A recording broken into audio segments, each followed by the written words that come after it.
میں نے پاکستان کو GSP پلس لے کر دیا۔ رہنما قافلیق چوہدری سرور کی لاہور میں میڈیا سے گفتگو، کہا کہ پاکستان کا پہلے سوچا، اپنی ذات کا بعد میں سوچا۔ میں سمجھتا ہوں کہ پاکستان میں شفاف انتخابات ہونے چاہیے۔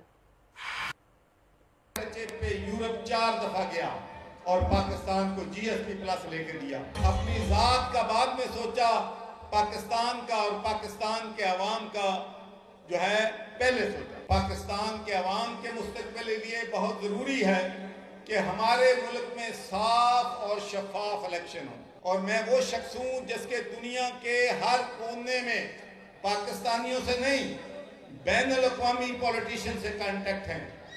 اگر ہمارے الیکشن کی لیجیٹیمیسی کو دنیا نے تسلیم نہ کیا تو پاکستان کے لیے اس کے بہت خطرناک نتائج ہو سکتے ہیں۔ پاکستان اور پاکستان کے لوگ معاشی طور پر ایک بہت مشکل ترین وقت سے گزر رہے ہیں۔ سعودی عرب میں چائنا اور سعودی عرب جو کہ ہمارے سب سے پیارے دوست ہیں، وہاں پر انٹرنیشنل انویسٹمنٹ کانفرنس ہوتی ہے، دنیا کے سارے اسلامی ملک اس میں شرکت کرتے ہیں، پاکستان وہاں نہیں ہوتا۔ کیوں اس انویسٹمنٹ کانفرنس میں، جبکہ ہم سی پیک کا حصہ ہیں؟ ہم وہاں انوائٹڈ نہیں تھے۔